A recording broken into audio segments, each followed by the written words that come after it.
NBA analyst Chris Broussard is with us. Chris, how does this play out? Wow, that's the talk around the league right now. And in speaking to some people yesterday, I was told a few things. One, right now, the Rockets are solely focused on dealing with Russell Westbrook and trading him, seeing what they can get for him. They're not really paying that much attention at this moment to moving James Harden because, as you mentioned, they got great leverage with Harden, and he's one of the best players in their franchise's history. They really don't want to move him, as the extension showed. I also heard this, which surprised me a little bit, but I heard it from a few people. Philadelphia right now is all in on giving Ben Simmons and Joel Embiid a try. They want to see what Doc Rivers can do with these two and see if he can get the most out of them. So I think those are two important things because if I'm Houston, my number one trade target for James Harden is Philadelphia, whether it's Ben Simmons or Joel Embiid. So how does it play out? Look, the Rockets, as you said, have the leverage because of Harden's long-term contract. And if I'm them, I do not want what Brooklyn has to offer. I mean, the first thing is I'm probably telling Brooklyn any deals start with the name Kyrie Irving. All right, because if I get Karis LeVert and Spencer Dinwiddie, as good as they are, and maybe even Jarrett Allen, who I really like as a guy at the rim, you know what I am in the West? I'm just good enough to miss the playoffs and not, and be low in the lottery. Right. Like, I'm not the worst team in the league. So I'm right there stuck in no man's land for the next few years with those guys. So I really don't want what Brooklyn's bringing me, and I have the leverage. So I'm telling Harden, look, you can forget the Brooklyn stuff. I'm sorry, it's not happening unless they begin with Kyrie Irving, and I'm not sure I'd even do that. So if I think what could happen is Houston starts the season with at least Harden, if not both of them. I'd like both of them if I'm, Westbrook and Harden if I'm Houston. But I think they started with at least Harden. See what happens in Philly. Because if it doesn't start out well in Philly with Simmons and Embiid and people conclude, you know what, they just don't work together, then maybe one of them is available at the trade deadline or next offseason, and now I can get one of those guys, and that'll be my building block. I don't want just some pretty good players I can get from Brooklyn. Chris, you and I were talking, I thought the old mantra was, go west, young man. Seemed to me everybody going east. Why is everybody going east when the beast is in the west? Skip Bayless, I thought the settlers. I didn't read no history book where they going east to settle land. Wait, the beast feasted on the east for years and years. He cakewalked to 8 straight finals out of the Eastern Conference. And now, Chris, we come to the west. Yeah. Gone. Oh, Well, hold on. The Kawhi went west, and Paul George has found himself in the west. So everybody's not running. And you see what happened. And what happened to Kawhi? He can't even get past the second round. Talking about us. But anyway, back to James Harden. If I'm looking at think about this. What did Milwaukee give up to get Holiday? I like Holiday. He's a very good player. He ain't James Harden.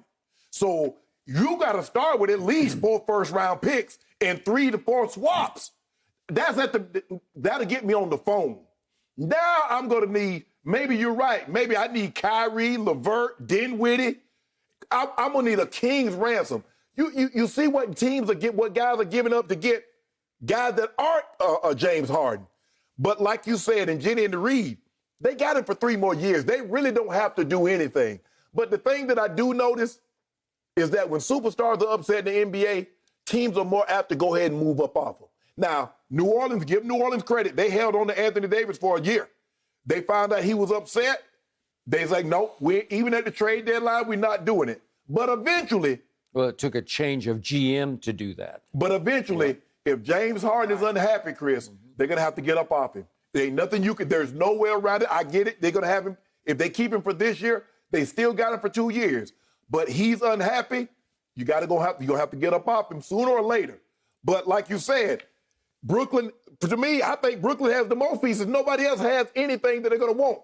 Miami is not getting off who do we say, Skip? Bam and Tyler Hero. That's not happening.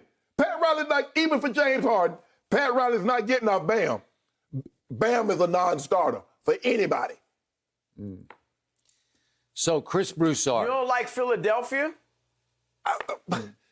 For Joel Embiid by himself is not bringing Houston out and nowhere in the West. You need multiple superstars to even think about contending in the West.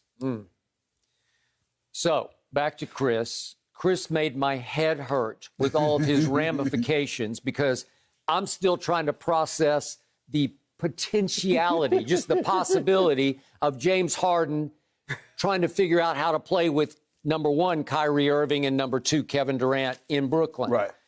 And yet Chris is throwing all these other curveballs over here and over here. And obviously Daryl Morey is now running the Sixers.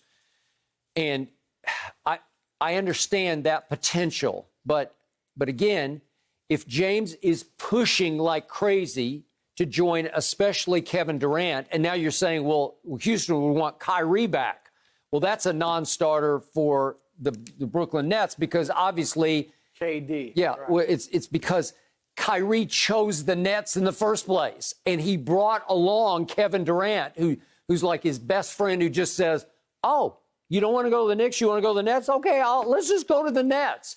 And Kevin acted like he didn't even do any research on the Nets, and now they're there. Well, they have a brand new coach who's never coached one dribble in the NBA named Steve Nash. Great player, great guy. He has no idea how to juggle these kind of egos because he never really had these kind of three. Nobody has juggled these kind of egos.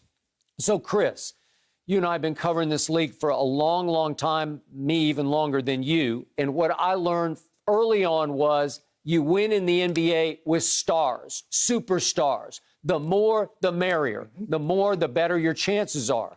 So I finally told Shannon, as much of a disaster as I think Kyrie and James Harden would be, and I know it's even a long shot hypothetical, but it would be chaos and disaster for those two to try to figure out how to share the basketball.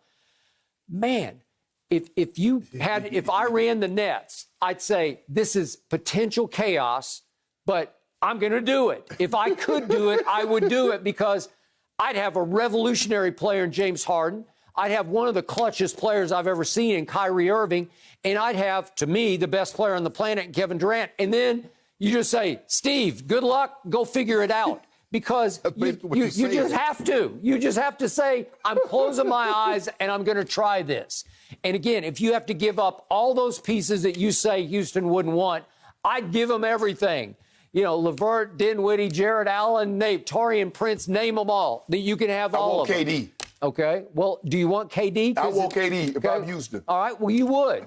You would ask for KD. But that's not the point for Brooklyn. No, it's not. It's KD and Kyrie saying, hey, we could get James. Let's bring James here. I think that's KD saying that. I don't think Kyrie's. Well, I don't think so, but I don't know.